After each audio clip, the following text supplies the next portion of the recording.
I would definitely agree that it's really important to find your place and to carve out what makes your product or your service or your idea unique and who is it aimed for.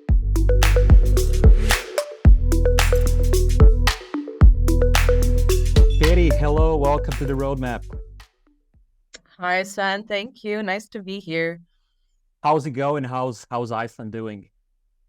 Iceland's doing pretty good. We are experiencing some classic Icelandic spring weather, which includes freezing rain and hail and snow. But it's still a breath of fresh air. The sunlight is returning, so we're doing great, and we're getting really excited for May. Yeah, spring is slowly starting. Yes, it always comes with a little tease. It feels like spring, and then we get a little return to winter, and then a little more spring. So it's a gradual process, but it's getting warmer, it's getting brighter, and spirits are high. It's getting warmer. Spring is almost here. When I was doing my prep for the podcast, I think I maybe spent about 30 minutes on Wikipedia just studying what Iceland is like. One of the interesting things that I found was you have a little bit less than 400,000 people, and the size of the country is a little bit over 100,000 square kilometers. Croatia, on the other hand, is about 55,000 square kilometers, but has almost 4 million people. So it's the differences are quite interesting. But what struck me most was a small country such as Iceland in population, but the Iceland startup scene is on fire. A lot of things are happening, and one of the most interesting thing is you are organizing the Iceland Innovation Week, which is going to be in a month and a half in May. So what's that all about? Yeah, so Iceland Innovation Week is an annual festival. It's been happening since May in 2020 when our two co-founders, Melkorka and Etta, who are also from the startup ecosystem here, realized that Iceland was missing a festival that would not only showcase the amazing startups that we have here, but create a landing pad and a platform for people from abroad, be it students or other startups, investors, policymakers, activists, a landing pad and a meeting point for everyone to come together and really showcase what the Icelandic startup and innovation scene has going on. So they founded Iceland Innovation Week in 2020, which, of course, as you can imagine, is just the worst time to try and start a festival in the middle of COVID on an island in the middle of the North Atlantic. So big congratulations to them that they were able to successfully make this festival happen and continue to grow it year after year. So now we are heading into year 5. There was two festivals in the first year. So this is the 5th version of Iceland Innovation Week, which will be in May from the 13th to the 17th. And this festival runs on a sort of decentralized style setup. So all over Reykjavik, starting on the Monday, we have really exciting and fun different types of events happening. We're going to be doing things outside and inside, going on a 5K, taking an ocean dip. We're going to be taking facility tours from some of our partners. There's going to be karaoke and happy hours and experimental food tasting. So all of these are just like little bits and pieces of what is happening in Iceland and what the startups and also mid-size and even corporates are doing here in the innovative sector. And so maybe who am I? My name's Katie Hitchcock. I'm the program director this year. And we are a tight team, currently 6 right now, who are running the festival. So we are really excited and think just planning to have the best program ever this year and hopefully just showcase Iceland even more on an international scale. Yeah, it's quite a big event. I think I remember when we had the pre-recording meeting, you mentioned that you have what, 2,000-3,000 people attending.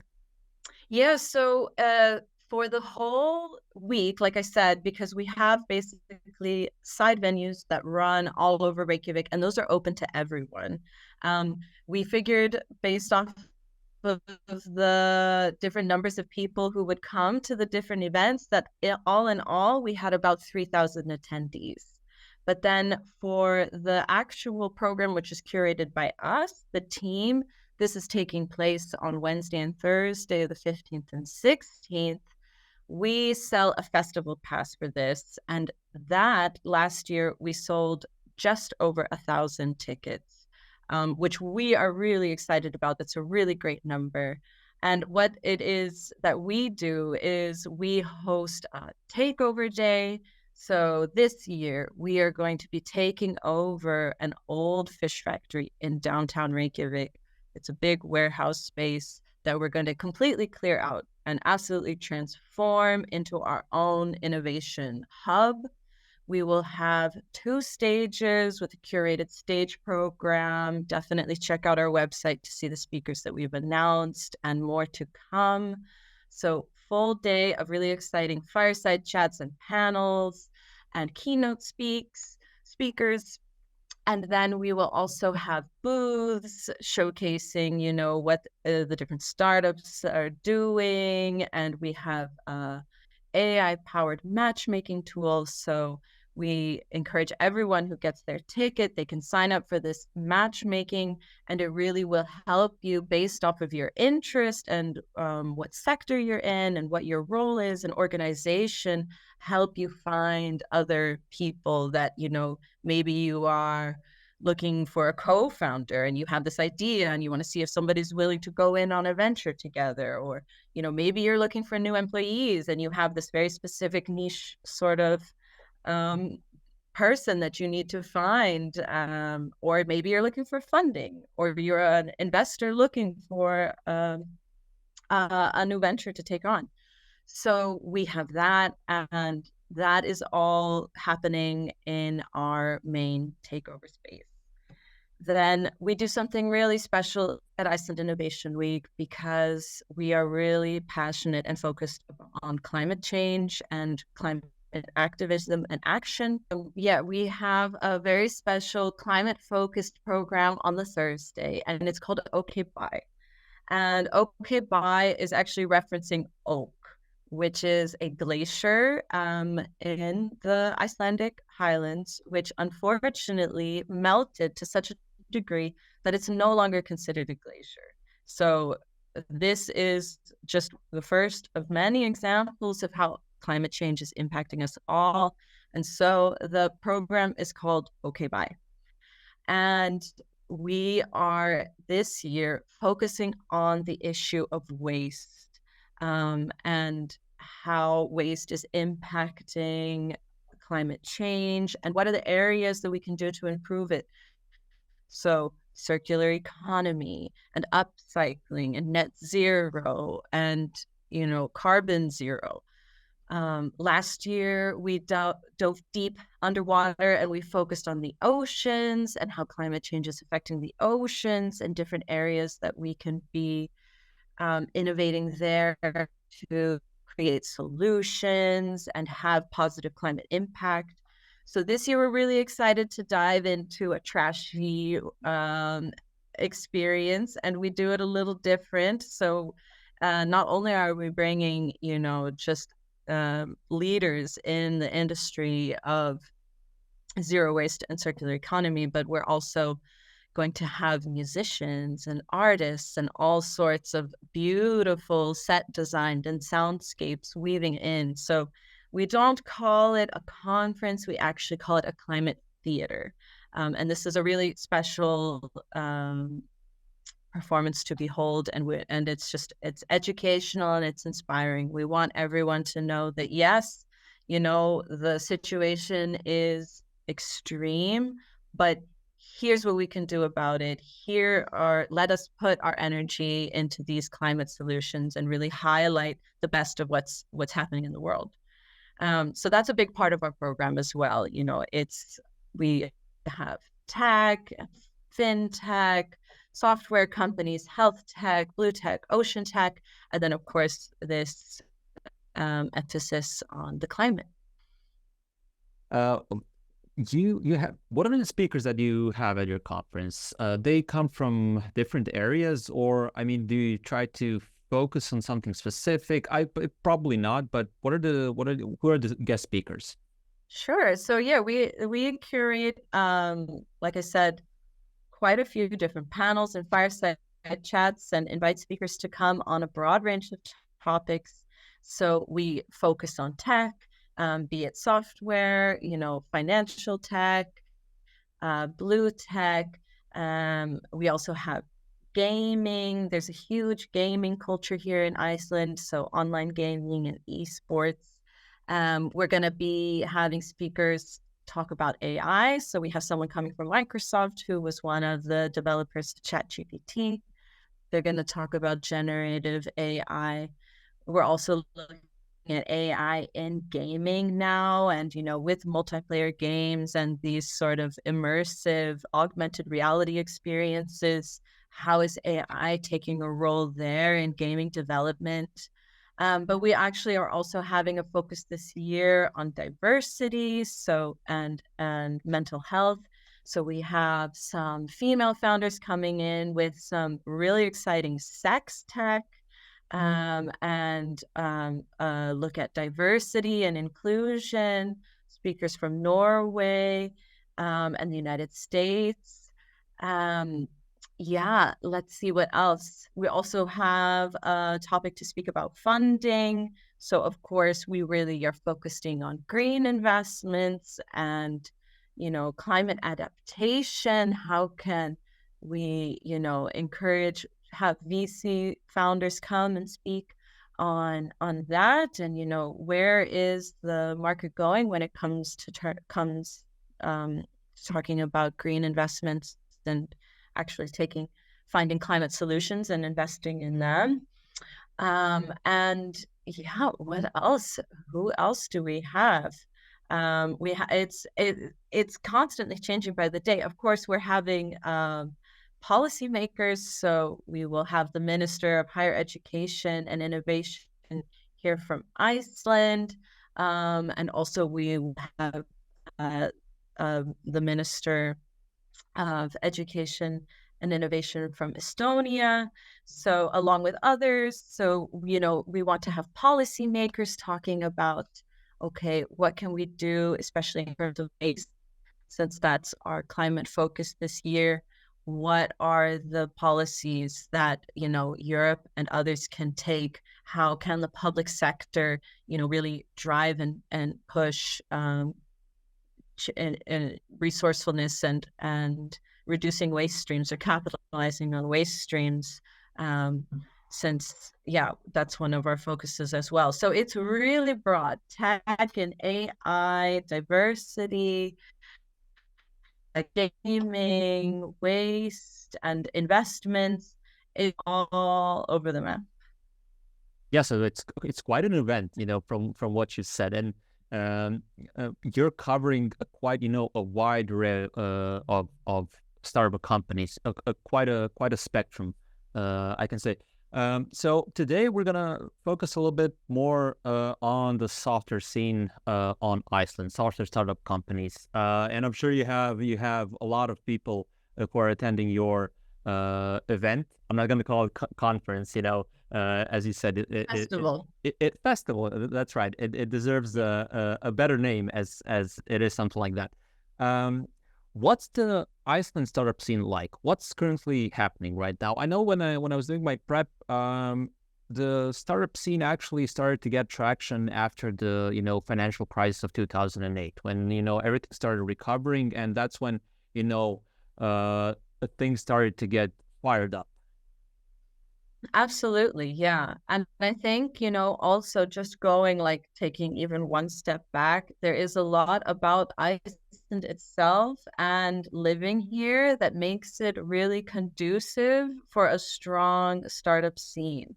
So, as we were kind of touching on earlier, Iceland has a really harsh climate. We're in the Gulf Stream and we experience a lot of heavy storms all year round. So there is this sense of resourcefulness and happiness. So the people of Iceland and people who live here, they have to have a sort of tough resolution to be able to kind of withstand sort of negative difficulties, whether, from the weather and long winters and all of that. So I think this really already fosters an innovative spirit and creates this need to be resourceful.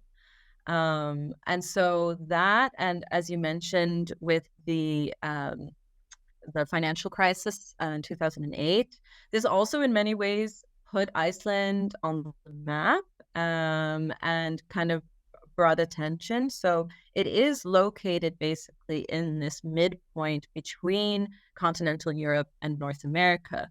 So this sort of situation physically in the world, and also being such a small population, forces startup founders to think global from day one. If you set your sights on just, capturing the small Icelandic market, it maybe isn't going to be the best plan for a super long sustainable future. So there is a strong global mindset, which I think is really paired by the geography and location on the island, but also like culture and lifestyles. So I think we have a really rich startup community because there's a good quality of life here. There's work-life balance. You're close to nature. You can get inspiration from nature and just being outside and seeing the mountains and the ocean.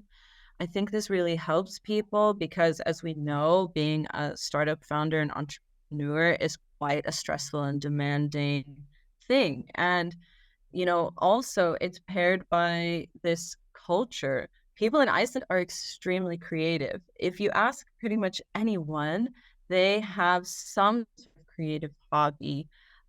People are always knitting. A lot of people make music, like even our two co-founders, they have both either been in a band or are currently making music in a band. So it's very common to see people who have a creative hobby. And I think this really creates a resilience of mental health. And that allows you to kind of not only think outside of the box when it comes to, starting a new business, but also just to like keep yourself energized, because really what it's going to take is resilience to, in the first couple of years of starting a startup, that's when you're really going to feel the pressure on yourself. So all of these factors about the way that living in life in Iceland is, both the hard and the good, I think is part of the foundation for why we have such a strong startup scene. But like you said, talking about software companies, there's definitely like a lot of exciting things happening there. Like we have a female founded software company called Avo, which is a data management and error, like searching, debugging your data software so that you, as whatever sector you're working in, you don't have to worry about dealing with faulty errors. They do it for you. So they deliver that software. We also have really cool companies that are working in the health tech and pharma sector, like Controllant. So they deliver software to either pharmaceutical companies or to food and beverages, and they do supply chain tracking, which I think is extremely relevant in Iceland as well, because of course we have a lot of international commerce here. We import, export a lot. Um, we also have a really cool startup which has been kind of getting more and more popular globally in the last couple of years called Treble.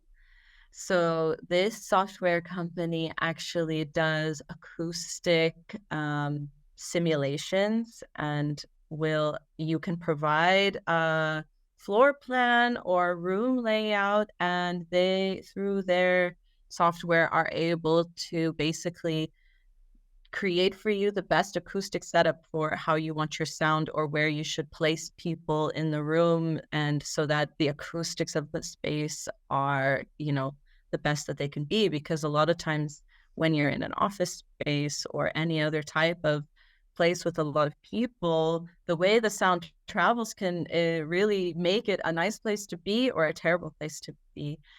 So there's a lot of just like really interesting yeah, sort of uh, areas that Icelandic software startups are jumping into.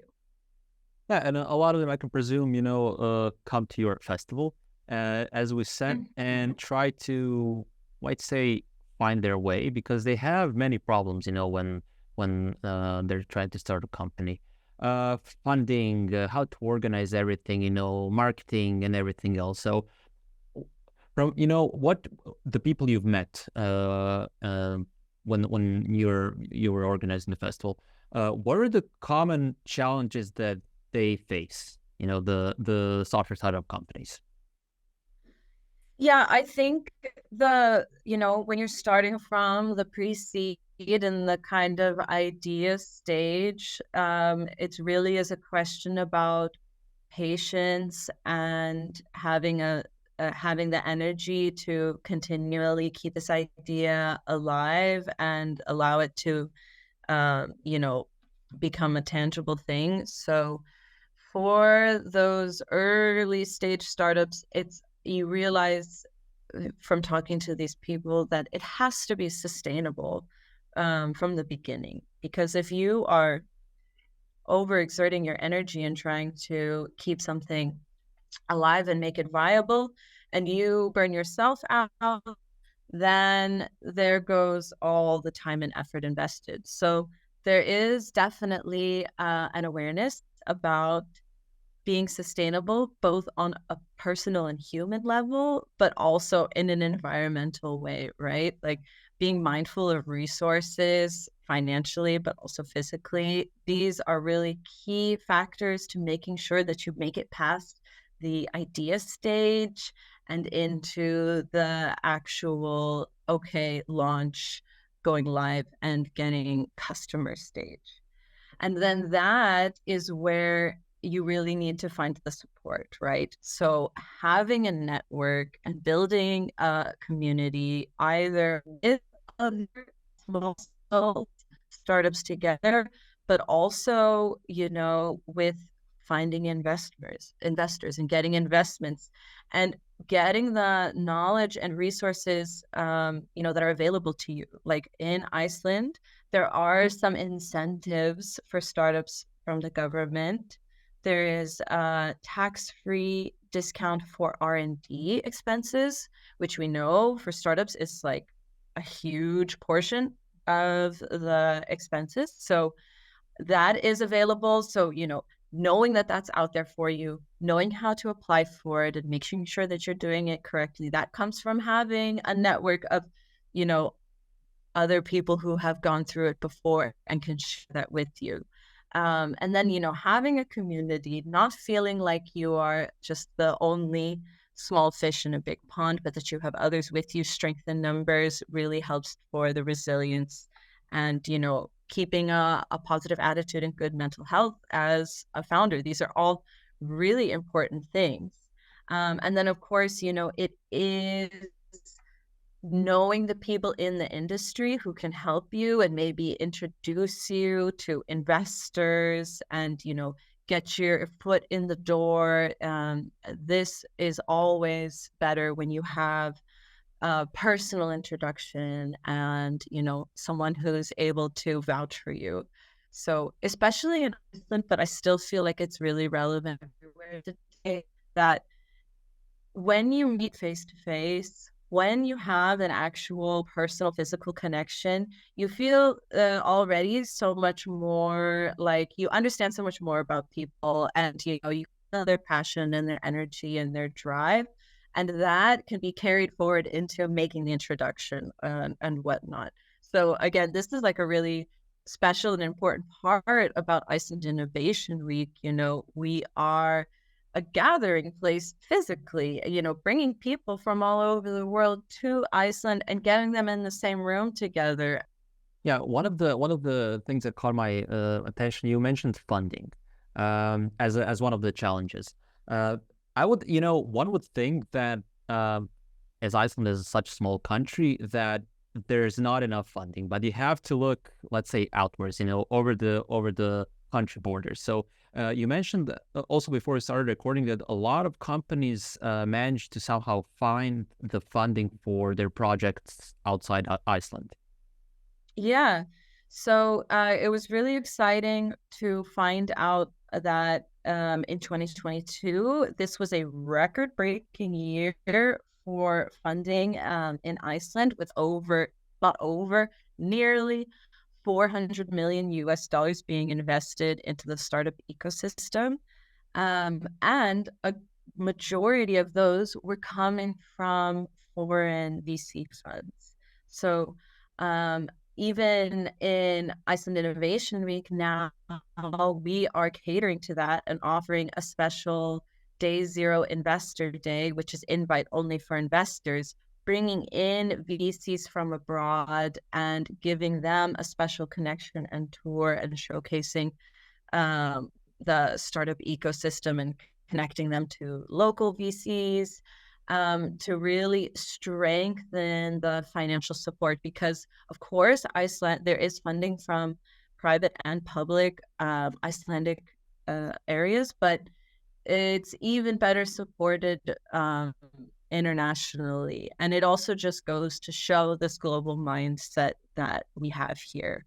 We're really excited still to see what the numbers are for 2023. They haven't come out yet, but that's something that we will definitely be sharing at the festival. We're going to have also uh, VCs as speakers and different funds hosting events on the calendar. So for a lot of the startup companies, the big attraction of coming is to take these workshops, meet these investors, and really hopefully secure your chance to get some kind of seed and grow. Yeah, that certainly sounds encouraging. From what you said, $400 million coming from abroad. So there is, you have definitely have a bigger chance if you can, secure more funding than to help you bootstrap your software project. You also Yeah. mentioned networking, that it's really important to meet people because social capital is one of the most important things to have when you're starting a company. Yeah, absolutely. And I think it's also, the festival is a fantastic place for this, but also it needs to take place all year round. And so there are special clusters for that. So we have CLAC, which is the Icelandic Startup Cluster, and they are based in Gróska, the Innovation House in downtown Reykjavik. And, they are a fantastic resource for startups where they can have the service and expertise to help, them find their way to get grant applications and apply for government funding, but also to go through accelerator programs and workshops and hopefully, get them into applications for seed rounds and really make the jump to grow their business and remain viable. And then there's also, because Iceland has such a big emphasis on the fishing industry, there's a lot of innovation around fishing. So there's the Icelandic Ocean Cluster, and they focus on startups, but also innovation among corporates around fishing. And we know now today the importance of this precious resource coming from our oceans, and that we need to respect and utilize the fish and the ecosystems under and above the water, much more. So, actually, one of Iceland's first unicorn startup, Genesis, is using fish products for healthcare for human burn victims and others. They use fish protein and fish product as skin graft plants implants for people, among other things. And it's just really fantastic to see the transition from, traditional fishing, which has sustained Iceland for hundreds of years, and now starting to innovate and really look and see, okay, how can we be much more efficient and sustainable when it comes to our fishing and actually become find a new market out of that, and become a unicorn company through innovation in fishing. And so this also is just comes from being in a network, being in the same building together, sharing space and ideas. And that's what we really aim to do. By hosting a festival, we really want to bring in the best minds and the creative thinkers, and like have a space where everyone is getting inspired and they're learning something new, and they feel energized and activated to, like, yes, I can do this. I'm going to go out there and get it. And maybe hopefully have some people then in their contacts, in their tool belt, who can help them along the way.